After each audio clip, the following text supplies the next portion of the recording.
Yo, what's going on, guys? Welcome back to another video. Welcome to the channel if you're new. Back here again for my third video on the Browns coaching situation. And Lord knows I'm sick of making videos on this. But I think this could be the last one before, because I think the next one will just be whoever they hire, because teams are starting to make moves around the NFL. Robert Saleh just signed, it was either today or yesterday, to the Tennessee Titans. John Harbaugh is the coach of the New York Giants. We got Jeff Hafley headed down to Miami. We got Kevin Stefanski going to Atlanta. So teams are making moves. There's only 6 head coach openings left now, I believe. But I mean, this honestly, this has been the wildest NFL head coach offseason cycle I've ever seen in my life. I don't think I've ever seen this many positions come open. I've never seen this much shuffling. I think Mike Tomlin just said he's retiring from coaching completely. And there's been rumors of some people going some places. So options are starting to get limited for the Browns, you know? It's getting to a point where they're going to have to lock in on their guys. They're going to have to decide who they want to be their next coach. And they're going to have to get aggressive with it, because the longer they wait, the more people get hired, the more difficult things become. Which is why they started their second rounds of interviews. So there were 6 names listed in the second round of interviews. I'm going to list them all right now. Had DC Jim Schwartz, Todd Monken, Mike McDaniel, Grant Udinski, Nate Scheelhaase, Jesse Minter. So those were the 6 names that were named in to the Browns second round interviews. So it's safe to say that the next Browns head coach is going to be one of those 6 guys. It's safe to say, you've been a Browns fan forever, doesn't necessarily mean that that's the case. Anything is always possible with the good old Cleveland Browns. So we moved those. So based on those names, I'm gonna break down what I think the 3 most likely scenarios are remaining, the pros and cons of each guy, if I think they're even still viable for the coaching race, and if they are possibly going to be here. So I'm just going to break down what I know from what I've been reading, what I've been told, what I've seen reported, what I think is going to happen with the Browns head coach.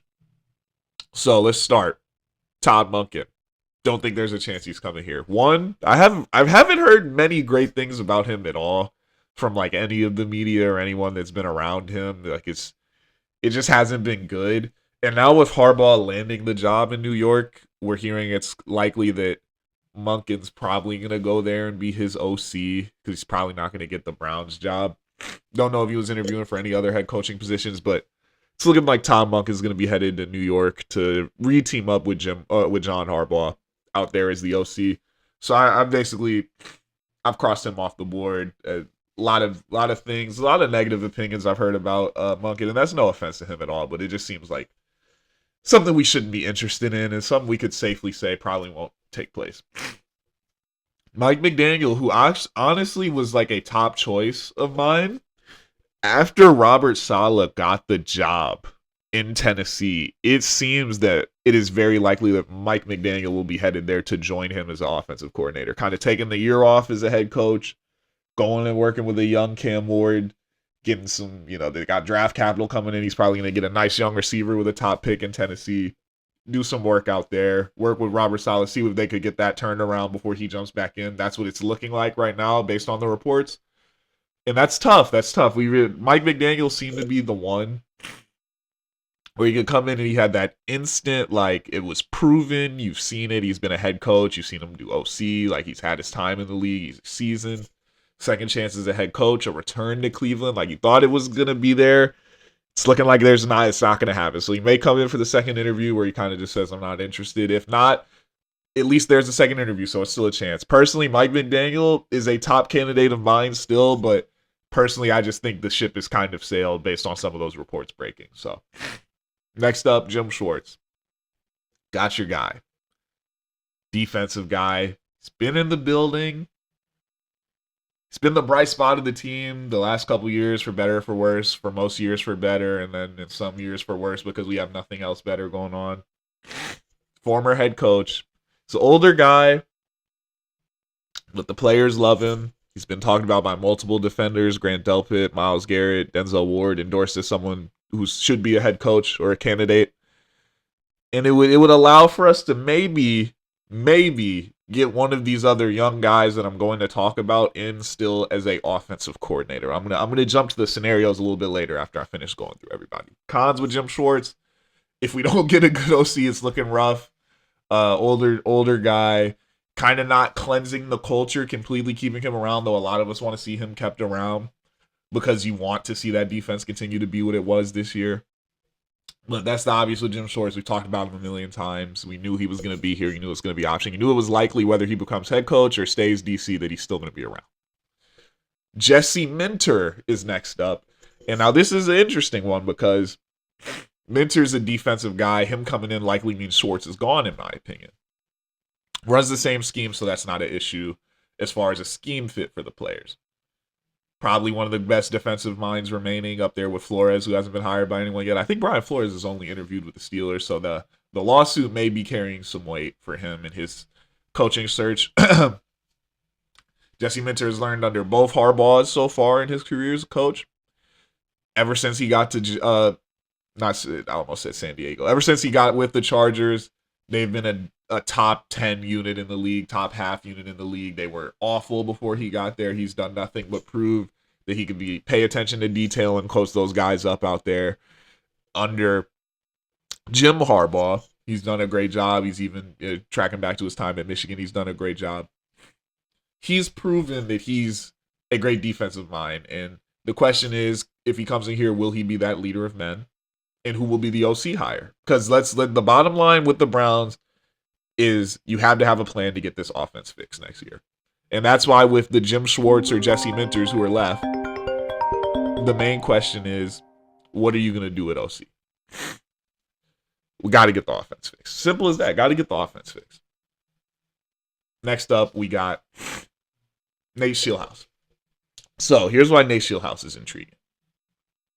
Coming from the McVay coaching tree is a passing game coordinator, someone who's worked with the Rams. The Rams have had a top 10 passing attack in the NFL since Nate Scheelhaase has been there. They've been a great offensive team, of course, with McVay. Of course, McVay has a lot to do with that. But this guy being entrusted to be the passing game coordinator in LA speaks a lot about him.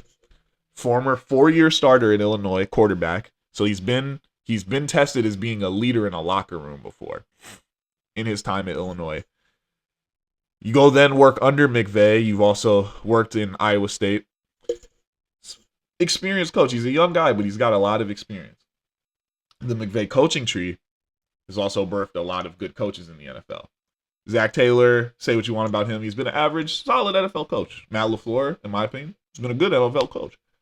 Kevin O'Connell, I think, has been a great NFL coach. Liam Cohen had an amazing first year as NFL head coach. So those are all guys coming from the McVay tree. And you're kind of banking on Nate being the next guy in that line. You want him to fall into that group to where the floor is Zach Taylor and the ceiling is the other three guys. If you're batting on that, it's going to be a pretty likely chance that Nate turns out to be something good. Now, my whole thing is, hasn't been an NFL OC, just a passing game coordinator. I think there's a shot the Browns could land him as an OC because it would still be a move up for him, especially if they said you get to call plays. And that's a clear promotion for him if he doesn't land the head coach job, and it's him being that OC that gets to call his own plays and kind of be the head coach of the offense to take that next step up. So I think there's a shot that he may not be the Browns head coach, but he still could enter the building. Last but not least, we got Grant Udinski. Now this has been the darling name, and for good reason, because he's an intriguing candidate. That, if we're being fair, he's an intriguing candidate. Many people may have to say whatever they want about him. He's a very intriguing candidate. Here's why. Would be the youngest head coach in NFL history. That's for one. Two, his story, his background, going from living in his car, driving Uber to make sure he could coach NFL or to coach football in general at Baylor. He climbs up the ranks. He gets there. He's an assistant in many different roles in Minnesota, working under one of the other great minds in the NFL, Kevin O'Connell. He leaves Minnesota. He gets with Jacksonville as the OC. They have an amazing first year with him. Offense revived. Him and Liam Cohen work wonders in Jacksonville. Sources talk about him leaving Minnesota. Someone in there says, we should have done everything we could to have kept him in the building, talking about Grant Udinski. How his presence was so sorely missed in Minnesota for the Vikings this season, and everything that he did to help that offense and help it operate and everything he was doing. That speaks volumes. That speaks a lot. Liam Cohen said this. He said he's an elite communicator. Grant, all ball, no ego. Someone who wants to live as close to the building as he can. That's someone who you want as a head coach. That smells like that next young great coach that you could get your hands on early. Because if you're the Browns and he just keeps growing and those next head coaching jobs become open next cycles, you might not be there to like, this might be your one chance to land a guy like this. And while it's a risk because he would be the youngest coach in NFL history, it's the time where you would get to buy low, don't even sell high, just reap the rewards. You know what I mean? Like, Browns are kind of hoping to buy Bitcoin early right now. Like, you know, like you've seen those videos of the dude that bought Bitcoin in like 2010. He's a billionaire now. That's what the Browns are trying to become. And it's a risk. It's very split from what I see on Udinski. They either love him or they hate him. Like, they're either like, oh, we're doing it again, we're hiring the young hot shot, blah, blah, blah. Or this dude's the next Sean McVay. There's been no in between. So for me personally, here's the 3 ways I see it going as of right now. Assuming that those 6 guys are, one of the head coaches is going to be one of those 6 guys, and I'll get to the other news that broke this past yesterday afterwards. So I think the first scenario is a combination of the Browns. I can't even see, but no, yeah. It's a combination of either Udinski or Scheelhaase becoming the head coach, and they retain Schwartz as the DC. I think that's the most likely scenario we're looking at, and if it's between those two, I think it's very likely that Udinski makes the jump from OC to head coach versus Scheelhaase making the jump from passing game coordinator to head coach. Regardless of Scheelhaase having more experience, being a little bit older, I think Udinski has the closer track to becoming the NFL head coach. So out of those two, I think it's Udinski head coach, Schwartz DC. Have no idea what they do at OC. But I think that's what's most likely to happen. What I think is second most likely to happen is that they decide to promote Schwartz to head coach and that Nate Scheelhaase becomes the offensive coordinator, and he's essentially the head coach of the offense. So he's coach of half the team because Jim Schwartz ain't going to have nothing to do with offense. He'll be helping whoever he hires as his DC, and he'll just be overseeing the whole situation. You get Scheelhaase in as OC, he gets to become a play caller. He gets his shot at that, and then he's probably back in the head coaching candidacies a couple years from now. That's the second most likely scenario. Number 3, I would say is probably just Jesse Minter in some combo. Like, that means Schwartz is gone. Like, I don't see them in hiring Schwartz and then they don't get a Scheelhaase or something. That's also possible, but I don't see it being super likely. So I would say Jesse Minter, just the higher period, is the third scenario. Like I said, I'm not buying it with Monken and McDaniel at this moment. And the other guys I've named were in my other 2 scenarios. So the Jesse Minter is what I think is least likely to happen, but it's still a possibility if he does impress in these interviews. All of that being said now, Sean McDermott was just fired as the Buffalo head coach, I believe 1 or 2 days ago. So I believe he had a 98-50 record in Buffalo, just couldn't get over the hump. They were great at the wrong time. Patrick Mahomes, and then this loss this year, which I don't think was on McDermott at all. You could argue with, like, when I get to talking about national football, maybe one day we could talk about that, but definitely a game that I don't think was on McDermott, but things in the past that kind of came to break the camel's back for him there. So McDermott was a finalist for the Browns head coaching position 2016 when they went with Hugh Jackson. Andrew Berry, of course, was in the building at that time when the Browns made that position. I think it was him and DePodesta who wanted McDermott as the head coach. They ended up going with Hugh Jackson. So there is the scenario if the news does break. Obviously, McDermott would be someone who maybe the Browns do decide to bring in for an interview, even though it is getting late in the process. If that does become the case, say the Browns were to hire Sean McDermott, he brings in Joe Brady as the OC, a guy who in his time in Buffalo never had less than a top 10 offense. Huge asterisk, though. He has Josh Allen as his quarterback, so that would be hard to do without him, especially Josh Allen from 2023 and on, a guy who was obviously a top 3 player in football. If that duo comes to the Browns, would I be happy? Yes, I would. Do I think it's likely right now? No, because I haven't heard anything at all since McDermott was fired at this exact moment that the Browns are showing interest in him. I would say that falls somewhere in like between 2.5 and 3.5 on those scenarios I gave. I think it's still pretty likely. The reports of Andrew Berry wanting to get a young guy to be in here with him to grow those two become like the head coach GM duo going forward have been something that's been reported, and it showed, especially with these 2 guys who he's kind of zeroing in on, as not many other NFL teams are in on these guys, but the Browns have seemed to try to really lock in and get ahead of the curve in hiring these two guys, being Nate Scheelhaase and Grant Udinski. I think that's what Andrew Berry is going for. So I don't really see the McDermott hire, but it's a possibility because of those past ties before. If the situation is right, I do think it is possible. But yeah, I think the most likely candidate right now to become head coach is Grant Udinski. I think Scheelhaase is a close second, and then Schwartz is a third, with the caveat of also getting a Scheelhaase as the OC as of right now. So next video I drop on this will be when the Browns hire their head coach, so we can see how that shapes out.